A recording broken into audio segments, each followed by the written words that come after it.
Salut à tous, bienvenue sur Esprit Dog. Aujourd'hui, je vous présente le berger des Pyrénées. Découvrez les formations Esprit Dog pour éduquer votre chien. Formation spéciale chiot, formation chien adulte, avec déjà plus de 90 000 maîtres, membres et satisfaits. Formation pour les chiens seniors, formation chien agressif et formation pro. Éduquez votre chien et développez votre complicité. Pour le prix d'une heure avec un éducateur canin sans abonnement. Rendez-vous sur espritdog.com. Et en vrai qu'on aurait pu appeler Joe la débrouille, parce que lui il est futé lui, conducteur de troupeau, mais lui il y va pas tout seul monsieur, parce que monsieur il est souvent accompagné du montagne des Pyrénées qui lui s'occupe de garder le troupeau, comme ça, tranquille, on est sur un chien, vif, espiègle, malin comme un singe. Avec lui je vais vous dire un truc, c'est pas vous qui l'appelez au jeu, c'est lui qui vous appelle au jeu, comme ça, le truc est réglé. Ça veut dire que si vous me faites le coup du non, vous devez toujours être à l'initiative de jouer avec le chien, c'est pas lui. Ah bah le prenez pas lui, parce qu'alors lui, il est toujours à l'initiative de tout parce qu'il va vite, parce qu'intellectuellement, il va vite, il est vif dans sa tête. Il ne faut pas se laisser dépasser par sa vivacité. Sinon, on n'y comprend plus rien, c'est le bazar. Qu'est-ce qu'on met en place? Petit 1, on le sort, de tout petit. On accepte cette vivacité et on s'en sert comme d'une force, d'accord? On est sur un chien qui, malgré le fait que ce soit un conducteur de troupeau, prend quand même pas mal d'initiatives. On pourrait se dire, ah ouais, là, on est vraiment sur un chien qui prend pas de décision, on est sur un chien qui est collé à son maître.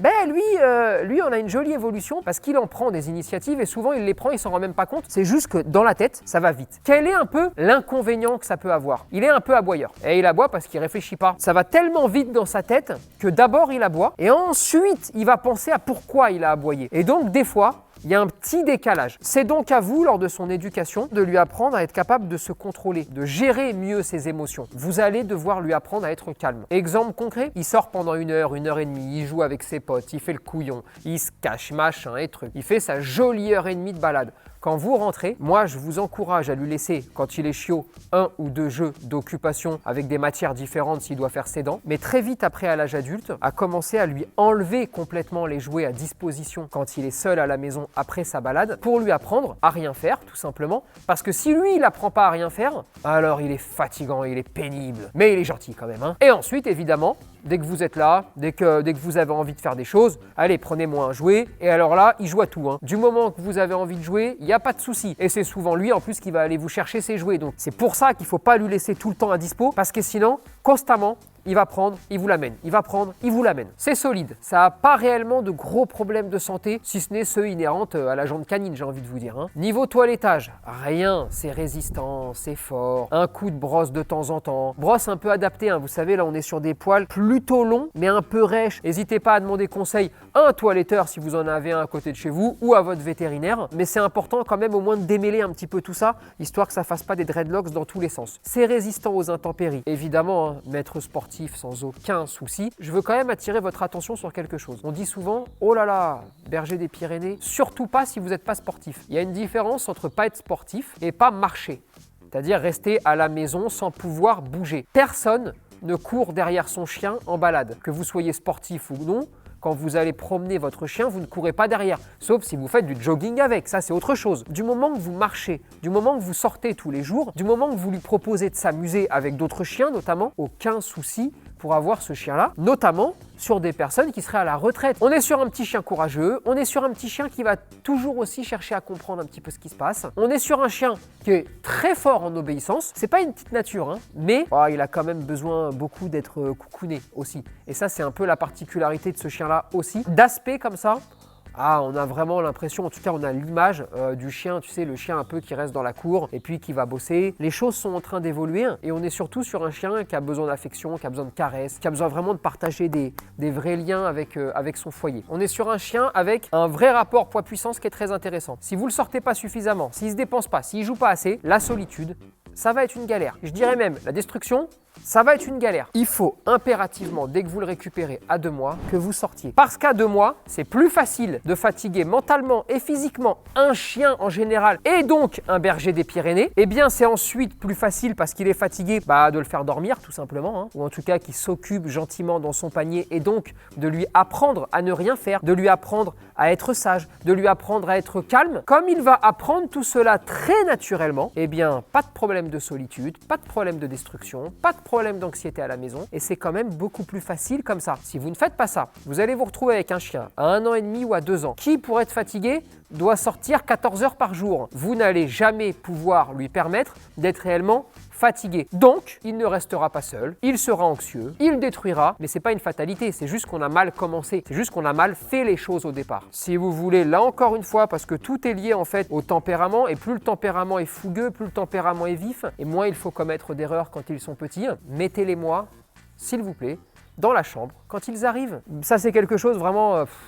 c'est ma bataille du quotidien. N'allez pas me le mettre dans une cage parce que vous avez lu, encore une fois, sur encore une race. Toutes celles qui sont un peu vives, un peu speed, de toute façon, ils finissent tous dans les cages parce qu'on dit qu'ils ne peuvent pas rester seuls. Mais si vous avez compris ce que je vous ai expliqué juste avant, vous avez donc la réponse et donc vous savez qu'en fait, ce n'est pas lié du tout à la race, mais plus à une personnalité et à des erreurs qui sont commises en amont sur toute la procédure pour socialiser, pour sortir, pour se dépenser, pour être intéressant, pour avoir un berger des Pyrénées qui soit tout simplement heureux. Et bien maintenant, on va aller voir une passionnée de la race, on va aller voir Pascal. Comment ça t'est venu, toi, la passion pour ces chiens-là? Alors en fait, moi je ne connaissais pas les chiens en général. Ouais, Et d'accord. quand j'ai rencontré mon compagnon, il avait une bergère des Pyrénées qui est morte à ce moment-là. Et un an après, il a eu de nouveau envie d'en reprendre une. Et je suis tombée raide amoureuse de cette race. Tu les as récupérés à 2 mois? Oui, Ok. T'es sorti direct dehors? direct. Tu leur as fait voir le monde, sois tranquille. Le monde, je les ai lâchés tout de suite. J'ai pas du tout travaillé C'est très bien. la laisse, la longe. Bah ouais, moi, j'ai pas c'est très connu, bien. sauf en Parfait. ville. C'est parfait. Elles sont en laisse quand il le faut. Ouais.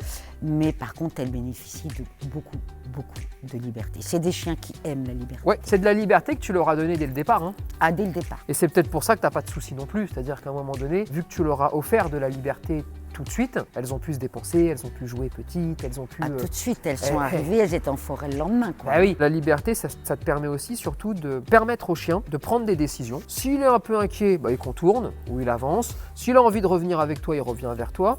Mais surtout, comme ils sont petits, ils jettent toujours un petit coup d'œil, savoir où t'es. Alors ça, c'est super, tu peux pas les perdre. Elles s'éloignent pas et de toute façon, quand elles s'éloignent, tu as toujours des coups d'œil, tu es là et elles ont un très bon rappel. Forcément, et la vie, elle est plus simple comme ça. C'est des chiens qui sont espiègles. Et Oh, ils sont malins. eux, comme ils sont des malins. sages. Hein. Oh là là. C'est un peu Joe la débrouille aussi. Hein. Ah bah, la fin justifie les moyens. Ah ouais, hein, quand même. Hein. Oui, Hein, oui. c'est futé. Hein. C'est futé, c'est très cabochard et quand ça peut te la jouer à l'envers, Ah, parce ça va qu'ils te le sont pas faire. d'accord. On est d'accord. Hein. Mais c'est toujours dans de la coquinerie, Oui, c'est c'est ça. jamais méchant. Tu penses qu'il faut aussi dire aux gens, parce que moi en tout cas, j'en suis persuadé de ça, il faut accepter aussi la personnalité du chien. Tant qu'il n'y a pas de fond méchant, Ah, il faut les respecter. je crois qu'il faut respecter un petit peu ça, parce que c'est rigolo. En fait, ils t'observent en permanence et ils te jugent en permanence. C'est facétieux, Ouais. c'est coquin et farceur. Et moi, je les respecte beaucoup pour ça. Je leur laisse ce côté, je ne les brime pas. Niveau entretien, c'est du boulot. Je sais qu'il y a des gens qui toilettent beaucoup. Moi, je le fais pas. C'est du poil, entre poil de chèvre et poil de mouton. Tu as ce côté, voilà, méché, qu'on appelle des cadenettes, D'accord. qui les protège des tiques et des épillets. Alors, c'est vrai qu'au niveau hygiénique, quand tu es tout le temps en forêt, etc., Ça ramasse un peu. ça ramasse. Donc, moi, je rince, je brosse très peu. Tu Le coupes poil, un peu il est, les poils alors, de devant les yeux. là, je coupe parce Ouais, qu'elle elle a une frange très épaisse. Et Mao, elle a vraiment la frange en coup de Beaucoup, fouet. donc pas la elle, peine. par contre, pratiquement pas. Et les oreilles, pour T'es courte un petit peu. J'ai courte. Hein, histoire d'y voir clair. Dis-moi, ils naissent aussi de temps en temps sans queue. Oui, alors il y a les anours qui naissent Ouais. sans queue du tout. D'accord. Et Lulu est née brachioure, c'est-à-dire qu'en fait elle est née avec un espèce Ouais. de moignon. Donc là, effectivement, ça a été coupé à la naissance. D'accord. Avant, les bergers leur coupaient systématiquement les oreilles et la queue. Maintenant, c'est fini, les oreilles, c'est interdit. Mais il y en a qui naissent sans queue du tout. Comme tous les chiens d'utilité, on coupait avant parce qu'il y avait un but utilitaire. C'est-à-dire c'était pour éviter les blessures. C'est des pots de colle. Ils ne te quittent pas des yeux et ils te suivent partout. Ils sont quand même très exclusifs. Ça aime les caresses hein, quand même. Hein. C'est très câlin. Parce que moi je le vois depuis le début, elle vient me mettre des coups de tête pour, Ah bah là, elle vient te demander... pour que ça gratte. Hein. Ah oui, oui, oui. Faut que ça gratte. Hein, Oui, Hop là. Ah non, non, non, c'est très très câlin. Il y a une mauvaise image, je trouve, en ce moment du berger des Pyrénées. On nous dit, mais comment vous faites pour les... Elles sont sociables, vous êtes en ville. Je pense que nous, on a eu la chance de rencontrer une très bonne éleveuse tout de suite, puis qui nous a bien conseillé, on l'a travaillé. Moi je crois surtout que tu as vécu. C'est-à-dire que quand tu as récupéré le chien à 2 mois, tu es Bah, sorti dehors.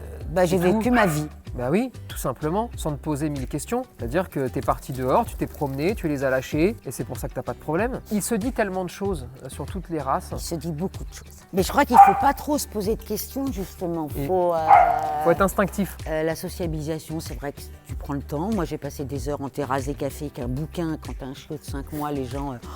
je peux le caresser. Bien sûr, au contraire, il faut y aller progressivement, mais sans, il ne faut pas se prendre la tête, quoi. Mais c'est un vrai état d'esprit. Dis-moi, toi, tu conseillerais ce type de chien à quel type de personne? Tout le monde? Non.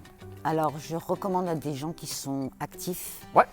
qui ont du temps, parce que c'est vrai qu'ils demandent beaucoup de temps. Puis il faut avoir envie de leur consacrer son temps libre. Absolument. Et respecter ce côté, justement, c'est un chien d'initiative et c'est un chien libre. Tout ce qui est mécanisé, ça va pas. Il faut quand même préciser aux gens, parce que c'est vrai qu'on l'entend beaucoup, quand on parle de personnes actives, ça veut déjà pas dire sportif, mais surtout, ça veut pas dire jeune. Moi, je vois beaucoup de gens à la retraite qui rêveraient de pouvoir avoir des chiens et qui n'ont pas le droit de les adopter, par exemple. Mais ça, c'est pas normal. Parce qu'on leur dit « Non, vous êtes à la retraite, vous êtes trop âgé ». Mais une personne à la retraite n'est pas âgée.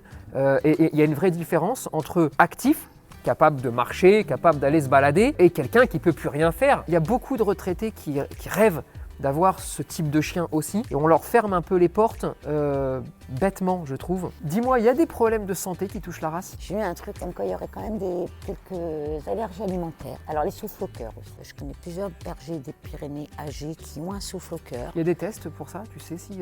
Ça, il faudrait voir au niveau de la RACP. Je pense que c'est signalé. Alors après, est-ce que les éleveurs font tous le boulot qu'il faut à ce niveau-là? Je sais pas. Ok, mais c'est plutôt rustique hein, comme chien. Hein. Ah non, c'est un chien. Ah, ça tient la route. C'est rustique, c'est endurant, ça va partout, ça crapaille partout. Si tu avais un message à faire passer, ce serait quoi? Eh bien, laissez-les vivre, donnez-leur de l'espace, de la liberté, s'il vous plaît. Il faut leur faire confiance, il faut les observer beaucoup, mais faites-leur confiance. Et ce côté coquin, facétieux, c'est la cerise sur le gâteau. Avec eux, on ne s'ennuie jamais et ils sont débordants d'enthousiasme pour n'importe quoi. Ils sont toujours partout. Eh bien écoute, merci beaucoup. Merci à vous. À une prochaine. Avec plaisir. On compte sur vous pour partager cette vidéo, réagir en commentaire et vous abonner à la page Facebook, Instagram et YouTube. Et n'oubliez pas que nos formations en ligne sont là pour vous aider à éduquer votre chien et votre chiot. Dispo sur espritdog.com.